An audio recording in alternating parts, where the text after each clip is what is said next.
I've received a copy of a parole board decision dated September 24th of this year. They intend to reinstate your parole this November.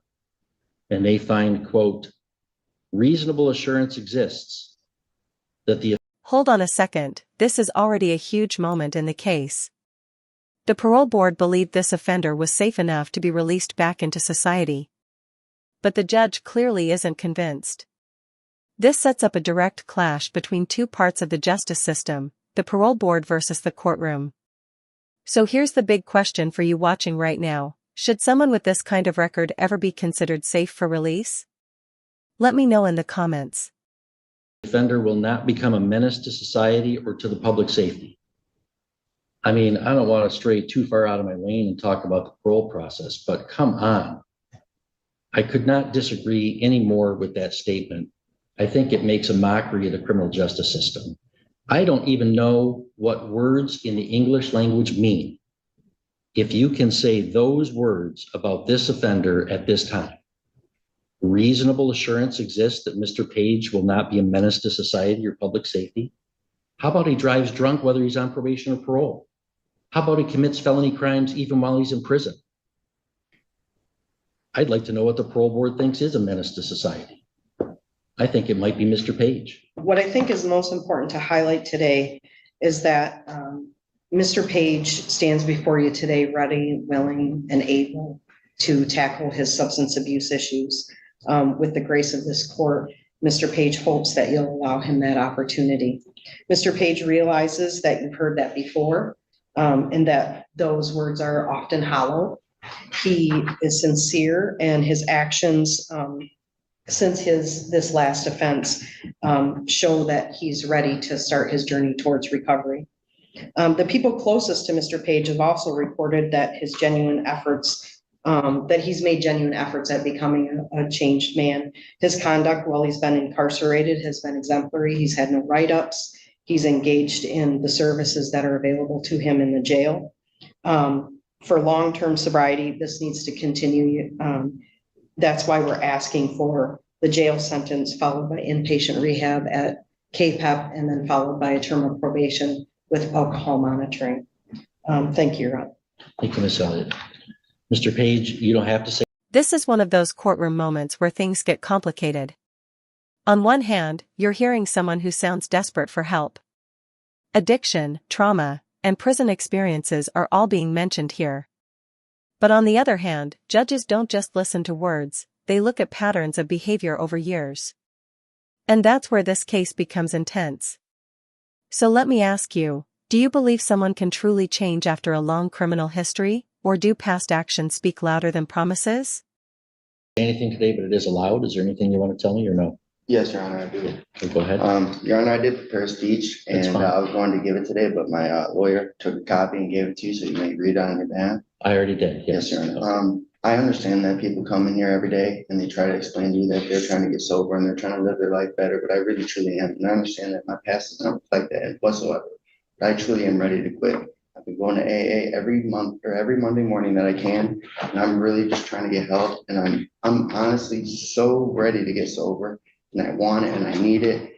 And I understand that there's a big lengthy prison sentence in front of me. And I've done 6 years in prison, Your Honor, and it just does not help me. I have a lot of trauma to deal with, and I really am ready to face and handle these problems. And it's just it's hard for me to sit here and convey to you who I am as a person because of my past. And here's the turning point of the entire hearing.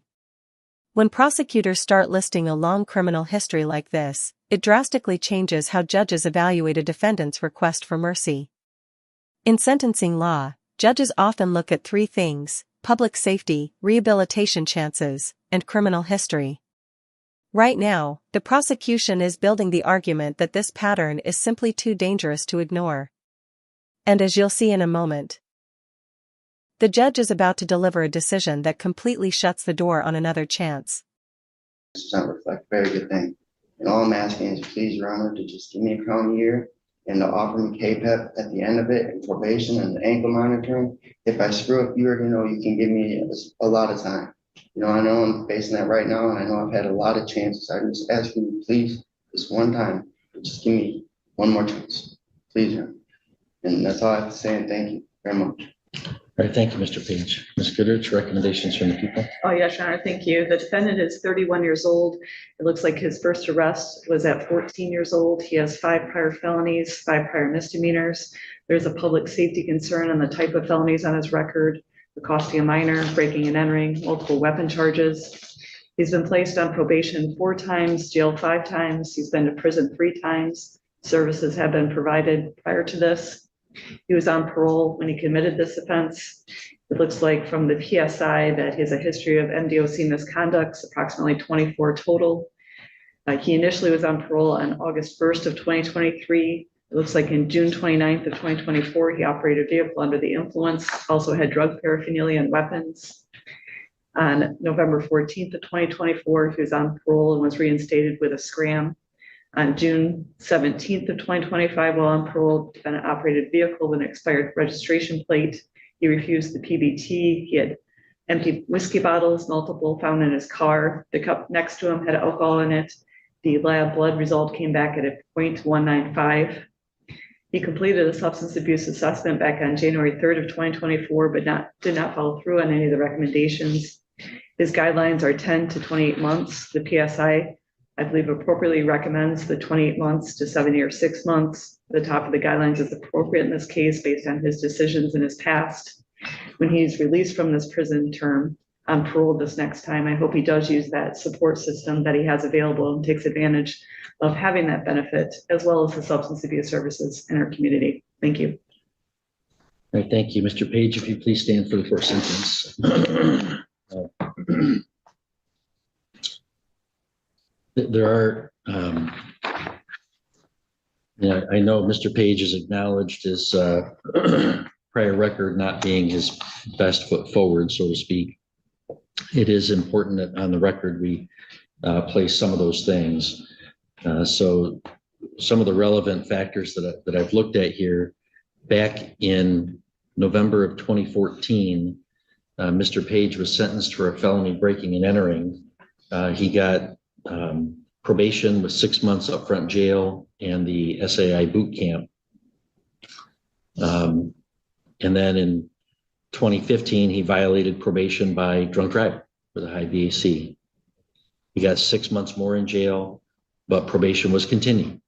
So he got chances to address that, 10 years ago. In 2017, he violated that probation again by stealing a gun. He went to prison for that. For 28 months on stealing the gun and 4 years on the probation violation. While he was in prison in 2018, he committed another felony by possessing a weapon in prison. He got another 14 months in prison for that. Then while he's still in prison in 2020, he commits another felony, prisoner possessing contraband, and he got another 14 months consecutive prison for that. So that's why then the prosecutor says went to prison 3 times. It was really 1 time he went, but you had 3 commitments, 3 sentences. So that's when he did the 6 years. And it's, reported in the PSI and also in the defense sentencing memoranda that, you had some really negative experience that had happened to you or around you while in prison. And, that's regrettable and that should not happen. That's not what anybody intends to happen. That's not part of the punishment of a sentence. Prison should be a safe environment for people, but the reality of human behavior makes it such that sometimes it's not. So I regret that you had to witness some of those things. You were granted parole on August 1st of 2023. The next summer, July of 2024, you were arrested for drunk driving on parole and a CCW, a carry concealed weapon charge. In that case, there was a BOL, be on the lookout for someone driving crazy. You were twice the legal limit, had a fixed blade knife in the visor of the car. That November, I dismissed the CCW charge, finding that there was not legal basis for that charge. But it did qualify as a violation of parole, possessing any weapon at all. But I dismissed that felony charge and granted you a PR bond. And then the DOC lifted the parole hold and reinstated your parole. Again, giving you chances to address these issues. You responded by tampering with your alcohol scram tether in early December. And then in December, I sentenced you, you pled and were sentenced to the misdemeanor OWI. You'd already served the maximum time, so we cut you loose at that time. And your parole was reinstated, continued.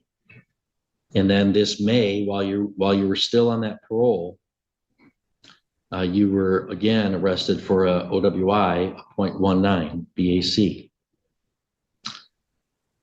In addition to the 2 felonies committed while Mr. Page was in prison, he had several misconducts in prison, including using alcohol 3 times, using other substances 3 times, fighting 3 times, possessing stolen property 3 times.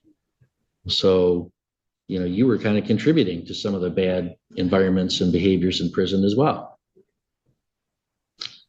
There's a pattern of drunk driving here in 2015, 2024, and 2025. All 3 of those drunk drivings involved a BAC of more than twice the legal limit. All 3 of those were committed while Mr. Page was on some form of supervision, probation, parole, and parole.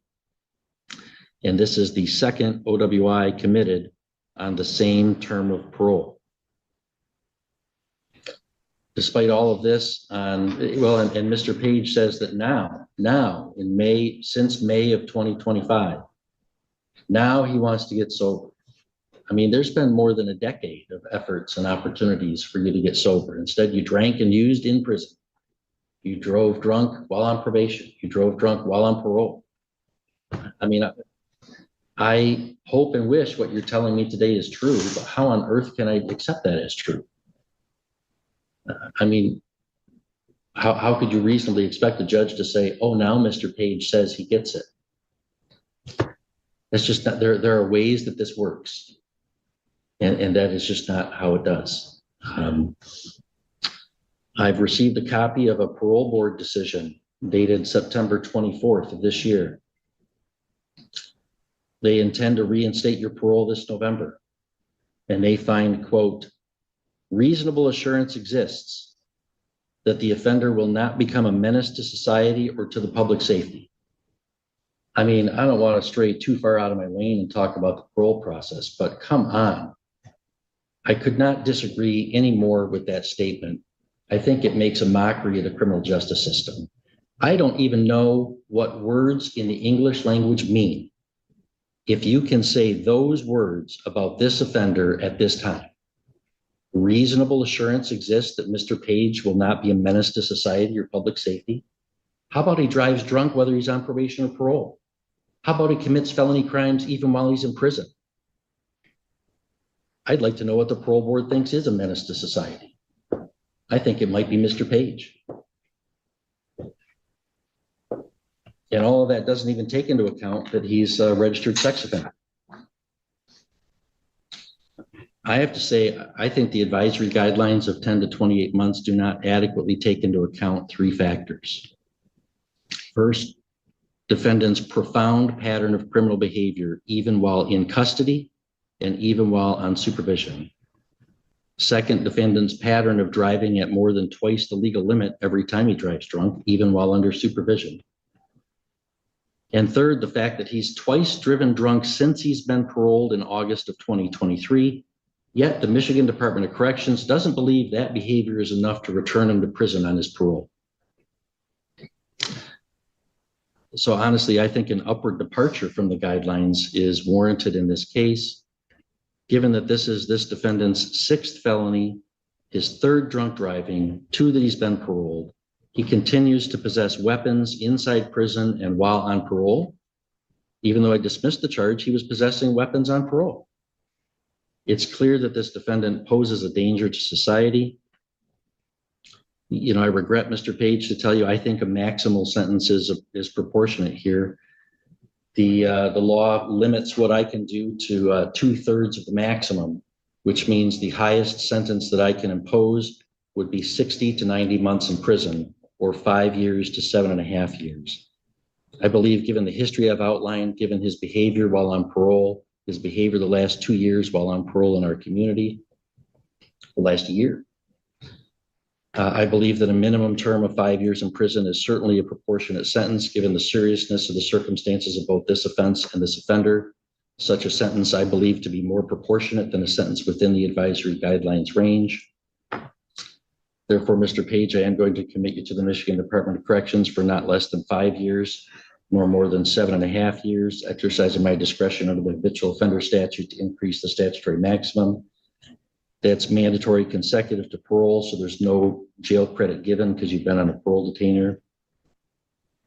There's $68 in state cost, $130 in the crime victims assessment, $350 in court costs, and a $200 OWI reimbursement. You can, and you know, from what I outlined about what happens in prison, what you've seen, what you've done, there are choices you can make in prison too. And you can begin to address these issues in prison. And I hope you make better choices on the inside this time. And when you are paroled, you're still going to be paroled as a fairly young man. You'll still have choices to make when you're paroled next time. So I hope that half of what you're telling me today is true, and that you'll be on a better path, and this will be the last commitment you get to prison. But I think given that history, you should expect judges to give you the maximum that they can. I think that's just what's reasonable. Mr. Page, if you want to appeal, you can do so by filing an application to the Court of Appeals. If you want a lawyer, I would give you one, but you'd have to ask me within 6 months. We're going to hand you a piece of paper explaining that, ask you to initial one for us. The other one's for you to fill out if you want to take an appeal. And good luck to you, sir. Thank you.